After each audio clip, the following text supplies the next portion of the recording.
Uther vs Arthas, Master vs Apprentice, Redemption or Doom.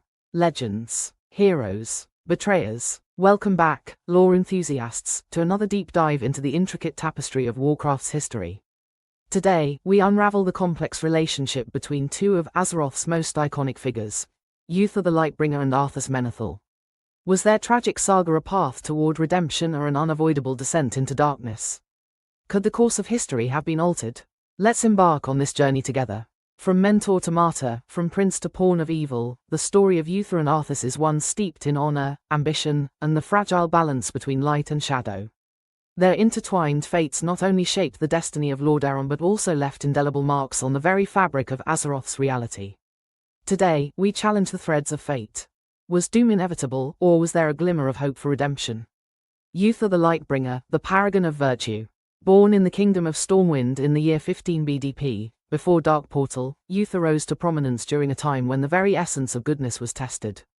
As the first paladin of the Order of the Silver Hand, which he founded alongside Archbishop Alonsis Fwail, Uther became the living embodiment of the light's virtues: compassion, justice, and unwavering righteousness. His leadership during the Second War was nothing short of legendary. Commanding the paladins against the Orcish horde, Uther's strategic brilliance and unshakable faith turned the tides in countless battles, notably at the siege of Blackrock Spire in 8 ADP, after Dark Portal. His name became synonymous with hope, a beacon that shone brightest when Azeroth faced its darkest hours. Arthas Menethil, the promising prince. Heir to the throne of Lordaeron, Arthas Menethil's birth in 4 ADP was heralded with great expectations. Tutored by the finest minds and warriors, including Uther himself, Arthas displayed exceptional prowess and a deep commitment to his people from a young age. By 18 ADP, he had already proven his mettle against the trolls of Zulaman and in quelling uprisings along the kingdom's borders. Yet, beneath the surface of this golden prince lay a restless spirit. Ambition, a fierce desire to protect his homeland at any cost, and an undercurrent of impatience began to stir. Subtle hints of his internal struggle surfaced during his rigorous training sessions, where his zeal sometimes bordered on recklessness. The onset of the plague. In 20 ADP, whispers of a mysterious plague began emanating from the northern regions of Lordaeron. Farmlands rotted overnight, and whole villages fell silent. Tasked with investigating this emerging threat, Uther and Arthas ventured forth, uncovering evidence that pointed to something far more sinister than a mere disease. As they delved deeper, it became apparent that the plague was not just killing inhabitants, it was converting them into undead minions of the Scourge. The weight of this revelation pressed heavily upon Arthas, igniting a fierce determination to eradicate the threat by any means necessary. Tensions escalated as the extent of the menace grew clearer, straining the mentor-apprentice dynamic between Uther and Arthas. The culling of Strathome, March 22, 21 ADP, a date etched in infamy. Upon arriving at Strathome, Arthas discovered that the grain shipments had been tainted with the plague, dooming the populace to a fate worse than death. Confronted with an impossible choice, Arthas resolved to purge the city to prevent further spread. Uther stood in staunch opposition. "I will not follow you down this path," he declared. For Uther, slaughtering innocents, even to prevent a greater evil, was a line that should never be crossed. The clash of ideals culminated in Arthas relieving Uther of his command, a decision that shattered their relationship and set Arthas on a solitary and perilous road.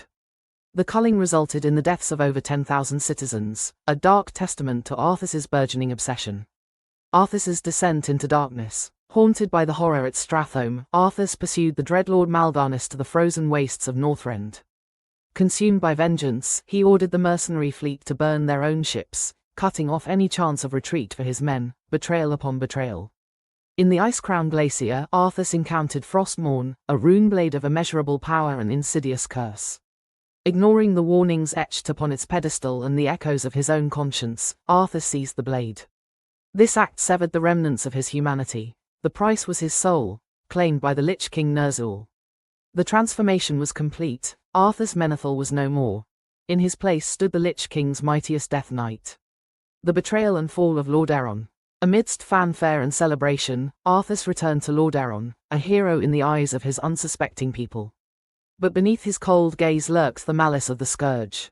In a chilling act of patricide, he murdered King Tyreenus with a single, brutal stroke of Frostmourne. The king's crown fell, clattering on the marble floor, a haunting symbol of the kingdom's demise.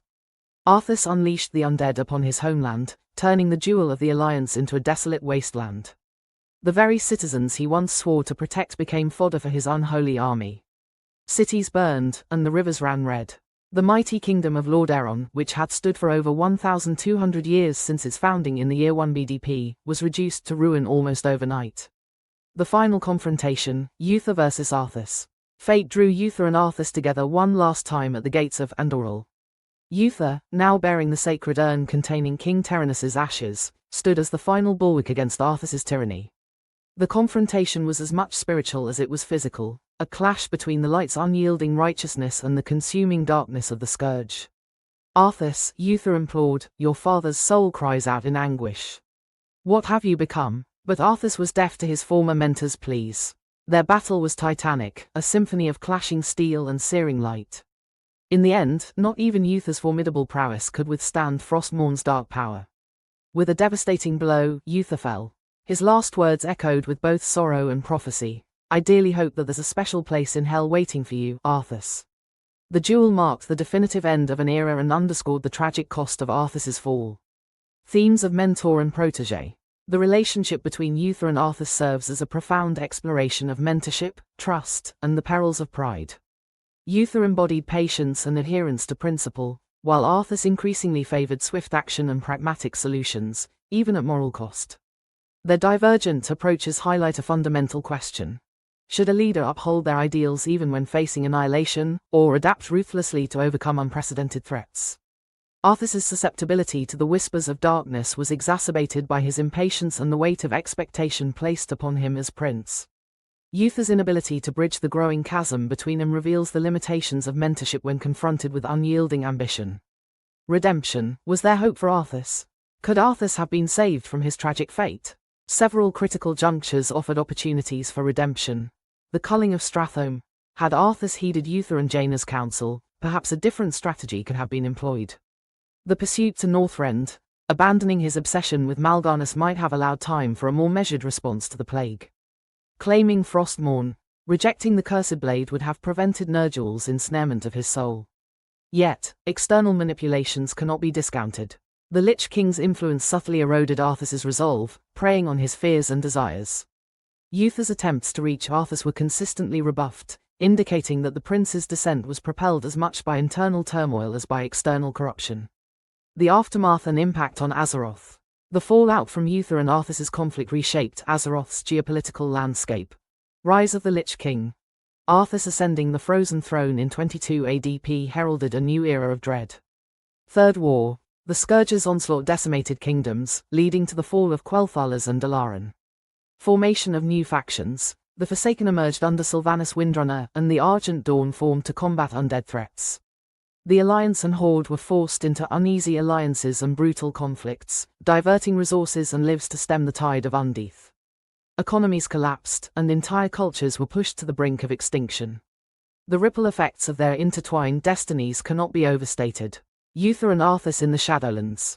In the Shadowlands, the veil between life and death is lifted, offering new insights into the souls of our fallen heroes and villains. Uther in Bastion. As a paragon in the Kyrian realm, Uther wrestles with lingering doubts and the pain of his death. His soul bears a scar from Frostmourn's strike, preventing him from fully ascending. Arthas's fate. While not directly encountered, references suggest that Arthas's soul was consigned to the Maw, the darkest abyss reserved for the irredeemable. Uther's journey explores themes of forgiveness and justice beyond mortal life. His choice to cast Arthas into the Maw rather than seek rehabilitation reflects the complexities of vengeance and redemption, even in the afterlife. Legacy and lessons learned. The legacies of Uther and Arthas continue to echo. Uther's legacy. As a symbol of uprightness, his teachings influence new generations of paladins and champions of the light. Arthas's cautionary tale. His story serves as a stark warning against the perils of unchecked ambition and the seductive nature of power. Heroes like Andon grapple with similar burdens but strive to avoid the mistakes of the past. The Knights of the Silver Hand have reformed, more vigilant than ever against the darkness that can arise from within. The narrative threads of Uther and Arthas serve as guiding beacons and caution lights for all who tread the path of heroism. And so, we arrive at the heart of our discourse. The saga of Uther and Arthas is not merely a tale of master and apprentice but a profound exploration of choice, morality, and destiny. Could events have unfolded differently? Perhaps. Yet, their story remains a powerful reminder of the fragility of virtue and the ease with which it can be overshadowed. We invite you, dear viewer, to ponder these events. Was Arthas doomed from the start, or was his fall a culmination of personal failings and external influences? What would you have done in their place?